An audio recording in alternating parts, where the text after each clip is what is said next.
Shalom, brothers. Welcome back to another episode of the Set Apart Man. Man, in today's video, I want to talk to you about why a lot of young men have been reared and raised to be irresponsible. Let's talk about it. The Matrix is everywhere. It is all around us. Even now, in this very room. You can see it when you look out your window or when you turn on your television. You can feel it when you go to work, when you go to church, when you pay your taxes. It is the world that has been pulled over your eyes to blind you from the truth. What truth? That you are a slave like everyone else. You were born into bondage. Unfortunately, no one can be told what the Matrix is. You have to see it for yourself. This is your last chance. After this, there is no turning back. You take the blue pill. The story ends. You wake up in your bed and believe whatever you want to believe. You take the red pill. You stay in Wonderland, and I show you how deep the rabbit hole goes. Remember, all I'm offering is the truth, nothing more. About it. All praise to the Most High Yah Shalom. Thank you for tuning in to another righteous, spirit-filled episode. Today, I'm back at it in them trenches, handling that kingdom business with another fire episode of the Set Apart Man. You know, man, the Set Apart Man is a place where men can come together weekly, and man, I can discuss things that oftentimes we don't think about. But today's topic is gonna be key in raising set apart young men. And you know, this starts with parenthood. It starts in fatherhood. And if you are a father or doing this, I want you to realize the same type of young man that you were raised to be, some of the same experiences that you went through as a child that made you into the man you are, you may be depriving or robbing your child, your son, from that same growth and development by your parenting style and techniques. Okay? Now, you know, man, you know, I've got any range of men watching this from 20, 30, 40, you know, 50, 60. I come from the generation where we didn't have Chromebooks, we didn't have laptops, there wasn't this digital learning. We had a projector. You put a thing, a laminate, you know, wheel on there, and you would be the prize student if you could wheel, you know, wind the projector screen up as the teacher was drawing it off, and you be there wiping it. That was the time frame I went to school. Also, since we didn't have Chromebooks or anything like that, what we did have was backpacks full of different books from each class. And this is, when you're in elementary, you really don't have the abundance of books. You got more things like folders and handouts. But when it comes to like middle school, man, you had some thick books. And we would take brown paper bags and make book covers on these things so they're in good condition or decent condition when we turn them in at the end of the year.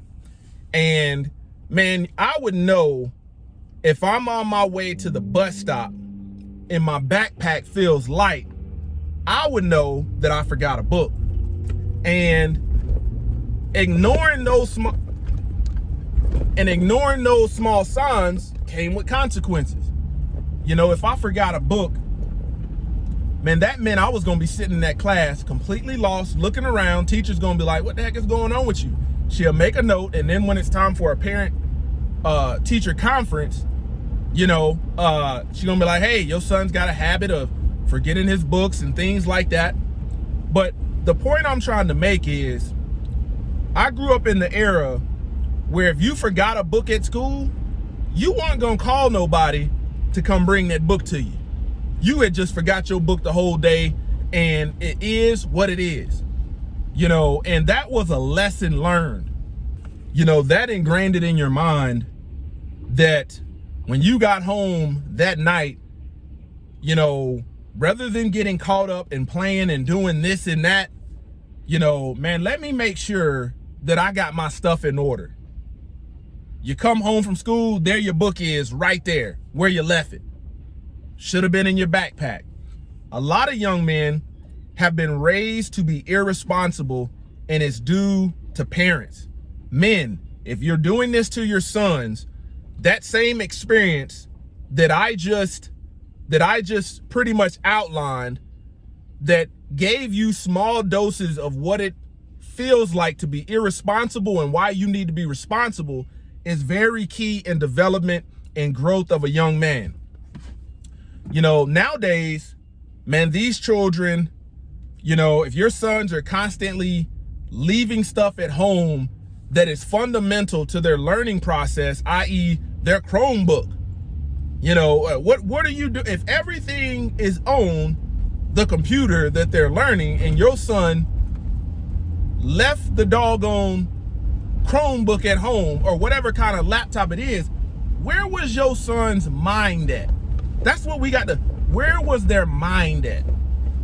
See, you know, as a grown-up, if you got a work vest or something that you have to wear a hard hat and you forget it at home, nobody's coming to bring that to you. You just gonna have to get written up or whatever it may be and deal with the consequences. A lot of young men, because fathers, you know, and mothers too, but I'm speaking to the male aspect of it. Your son can call you and say, hey, I forgot my backpack. I forgot my Chromebook. I forgot this. I forgot this. It's like, where's your mind at? So my generation, you knew not to call your parents while they was at work because you messing up their money.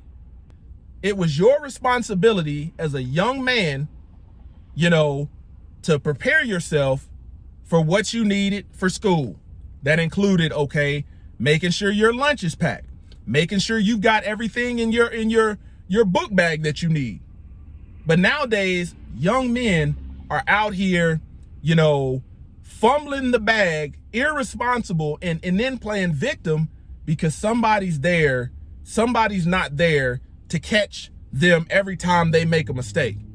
And I want you to think, man, as a father, you may be coddling your sons in a way that you don't think is counterproductive, but it's going to show and rear its ugly head later in life when you're wondering, how did I raise a son that's so irresponsible? It starts off with the small things. It starts off with the small things. And in this daytime and hour, man, I've seen it working around a lot of youth, being in these high schools, you know, because my job required it. Man, I've seen this, and here you have parents that are rushing to get out of work, go home, grab the stuff, take it up there to the child, and they don't even realize what they're doing is really not helping the child, because the child does not experience the guilt, the shame, the embarrassment. And those things right there are what ingrained it in your mind. Man, I wasn't prepared and it doesn't feel good. So I need to prepare so I don't have to sit through that public humiliation of the teacher asking me to read, and I got to sit up and say, yeah, I don't have my book. Yeah, I forgot my Chromebook. I forgot my laptop. Men, we cannot coddle our sons. You know, our sons need to experience working through their own problems. Sometimes as a man, you can get yourself in a boat to where there is no quick solution. And our parents made sure we knew that. You weren't about to call them, calling up, talking to the supervisor. Hey, is my mama there? Who's your mama? Who's your daddy? No. So we had to work through these problems.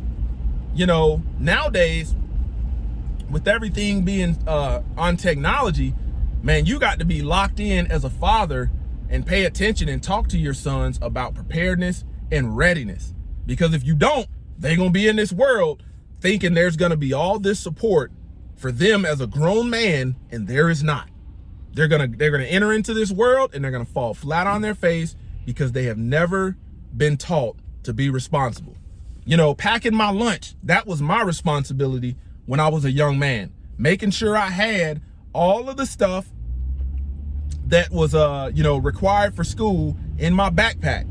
You know, nowadays you hear young men, if there's letters and things that the parents need to sign, they didn't put all the responsibility on the parents and took all the responsibility off of the child, so the child doesn't get that development. And as a man, you gotta make sure you're rearing and raising your sons to be responsible. Because let's face it, this world doesn't need more irresponsible men. there's already plenty of them out there, okay? One way that men don't want to be responsible, okay? When you miss out on the development in a young man's life, this is the kind of man that will grow up, plant seed in a woman, not take care of his children.